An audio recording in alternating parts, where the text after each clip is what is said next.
approaching Soviet airspace. 20 minutes to drop off. Commencing internal depressurization. Equipment check. Arm main parachute. All right. You ready to go? Drop zone still showing a high pressure mass. Cav okay. Good. We've got high visibility.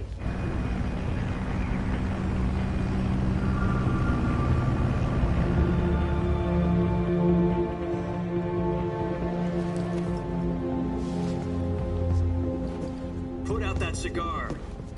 Connecting oxygen hose to interior connector. Put on your mask.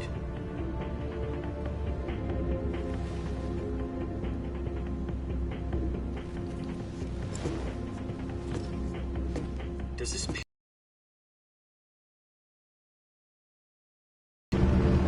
Approaching release point.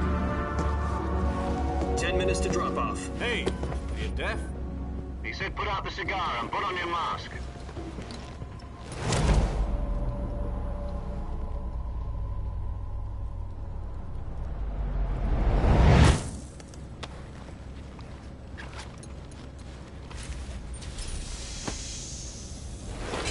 Depressurization complete. Checking oxygen supply. 6 minutes to drop off. Opening rear hatch.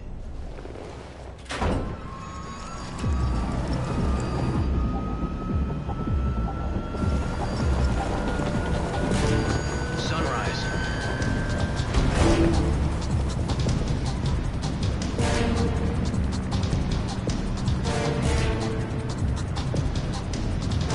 External temperature minus 46 degrees Celsius. 2 minutes to drop off. Stand up. You'll be falling at 130 miles per hour. Try not to get frostbite from the wind chill. 1 minute to drop off. Move to the rear. Activate bailout bottle. This is one for the history books. The world's first halo jump. 10 seconds to drop off. Stand by. Status okay. All green. Prepare for drop-off. Countdown. 5, 4, 3, 2, 1. Spread your wings And fly. God be with you.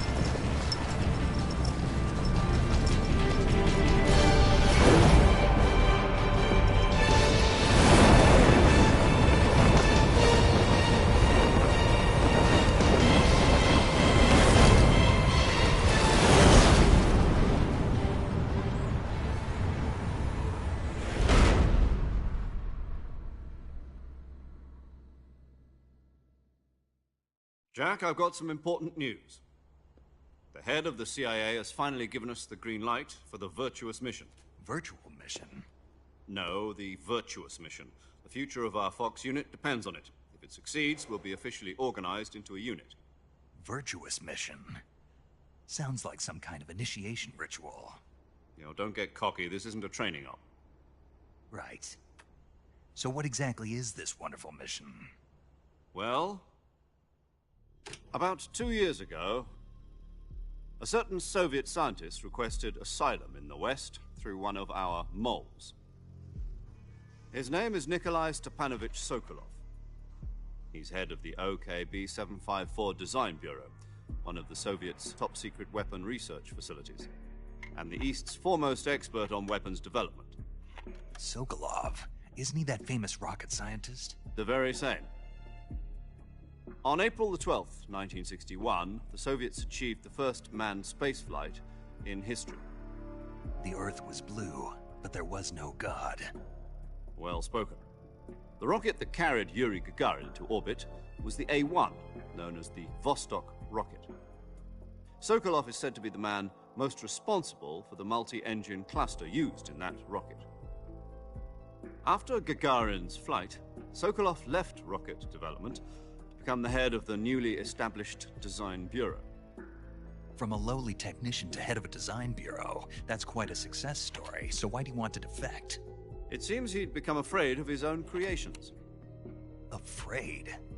Call it a crisis of conscience. And for that, he left his country and his family behind and went over the fence? Not exactly. One of his conditions was that his family was also to be taken safely to the West. For We used a mole to get the family out first, and succeeded in sneaking Sokolov over the Berlin Wall shortly afterwards. I was the one who conducted the operation. The security on the eastern side was still full of holes back then. Then what? We got Sokolov over in one piece, but the whole ordeal had left him exhausted, and we checked him into a hospital in West Berlin. It took him 2 weeks and more than 600 miles to get from the research facility in the Soviet Union to Berlin. He was in no condition to say anything coherent. And it was only a week later that we had something much bigger on our hands. The Cuban Missile Crisis. October the 16th, 1962, President Kennedy received word that the Soviets were in the process of deploying intermediate-range ballistic missiles in Cuba. The President demanded that the Soviets dismantle and remove the missiles. At the same time, he announced a naval blockade to prevent further missile shipments from reaching Cuba. But the Soviets didn't back down, instead placing their armed forces on secondary alert. Soviet transport ships carrying missiles continued on course towards Cuba. US and Soviet forces went on alert for an all-out nuclear war. Frantic negotiations were conducted through the UN's Emergency Security Council and unofficial channels to end the hair-trigger standoff. Finally, on October the 28th, the Soviet Union agreed to remove its missiles from Cuba, and so the world avoided a nuclear holocaust. But in order to get the Soviets to pull their missiles out, we had to make a deal. You mean the one where the US agreed to remove its IRBMs from Turkey? No. The Jupiter IRBMs deployed in Turkey were obsolete, and we were going to get rid of them anyway. They had no strategic value whatsoever to either the US or the Russians. The Turkey deal was a ruse, a cover story that was fed to the other intelligence agencies around the world. So what did the Russians really want? Sokolov. They wanted us to return Sokolov. You mean the Soviets pulled out of Cuba just to get their hands on Sokolov? That's right. We were running out of time. It was either give up Sokolov or risk full-scale nuclear war. In the end, we had no choice. President Kennedy gave in to Khrushchev's demand. The next day, I got Sokolov out of the hospital, handing him over to agents on the eastern side. Sokolov kept on screaming, "Save me," until he disappeared from my sight. Then, a month ago, we received some new information from one of our moles. About Sokolov? Yes. He was taken back to the research facility and forced to continue working on the weapon in question under KGB supervision. What's more, it's on the verge of completion. So what kind of weapon is it? Something to do with space rockets? No, missiles. Same technology. I guess you're right. We don't know the details, but it appears to be a new kind of nuclear device. For half a year now, the Soviets have been conducting frequent nuclear tests at Semipalatinsk. Something to do with the weapon, I assume. We're talking about a secret weapon so big that Khrushchev was ready to pull out of Cuba to get it back. Is Sokolov still in the facility? No. According to our intelligence, he's in Selinoyarsk, a place in the mountains about 3 miles to the west that's known as the Virgin Cliffs. The Virgin Cliffs. Nice name for a virtuous mission. They moved him there just recently. Why? Apparently, they're conducting a field test of the weapon, but it's our best chance to get him back. This mission would never have been possible if he was still in the research facility. This is our last chance. Sokolov must have known that too when he contacted us.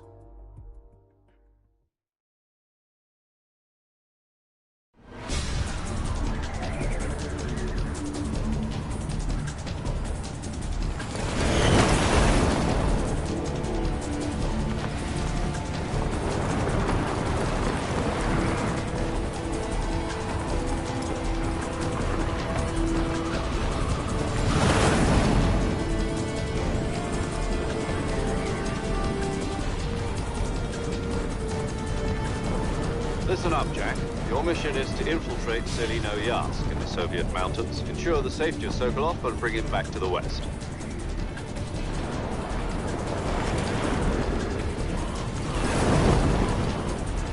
If we don't get Sokolov back before that weapon is complete, we'll be facing a major crisis. The clock is ticking.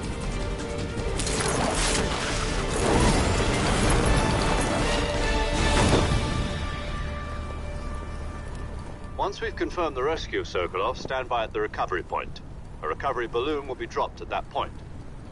Helium will be pumped into the balloon to inflate it. The process takes about 20 minutes. Once it's complete, the gunship's arm will latch onto the balloon and pull it up. The Fulton surface-to-air recovery system. I'm familiar with the theory. Take it easy. It's been combat-proven. Do you think Sokolov is up to it? The shock will be less than during a parachute jump, and the arm can handle up to 500 pounds. So you're planning on going over the border in a single combat Talon?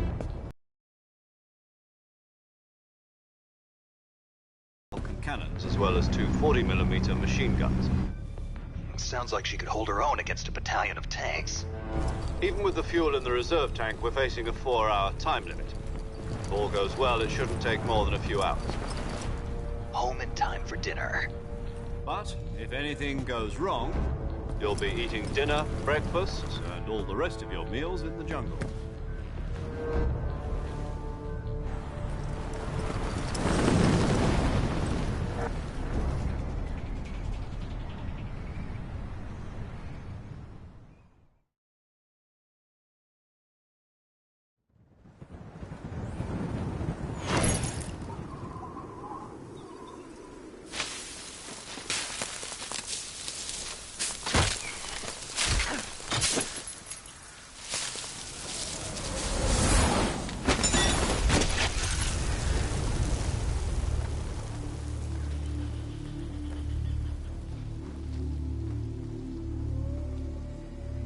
Commencing virtuous mission.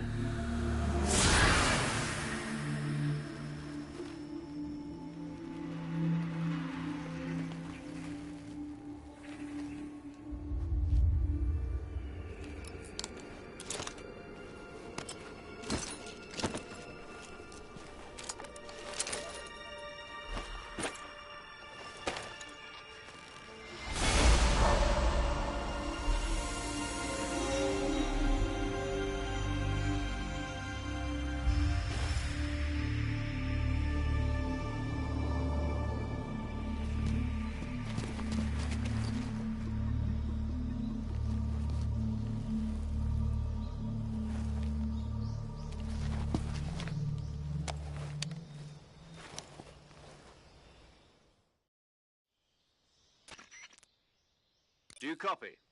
You're already in enemy territory, and somebody might be listening in. From here on out, we'll be using code names to refer to each other.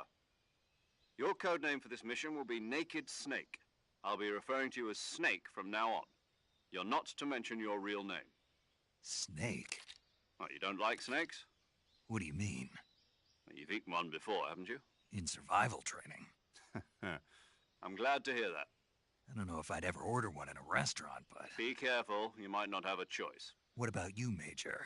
What should I call you? Let's see. I'll be Tom. Call me Major Tom. This will be a sneaking mission. You must not be seen by the enemy. You must leave no trace of your presence. Is that clear? This kind of infiltration is the Fox unit's speciality. In other words...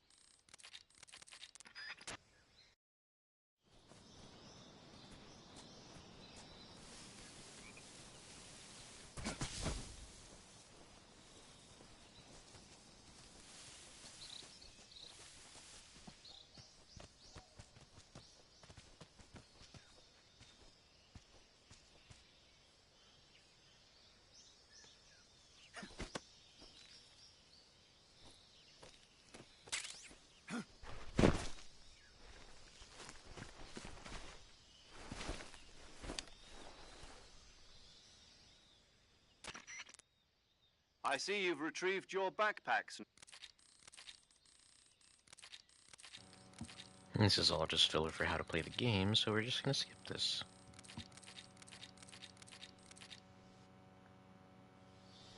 Snake, try to remember some of the basics of CQC.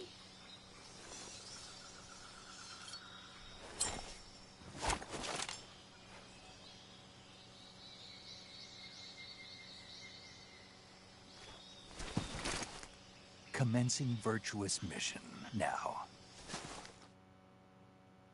Such a good iconic line.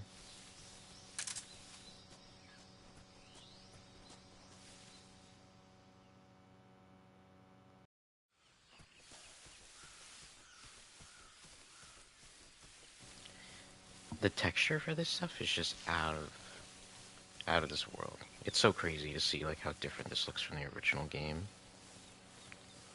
Fun fact though, I do remember so much of this because I've played this so much, probably an unhealthy amount,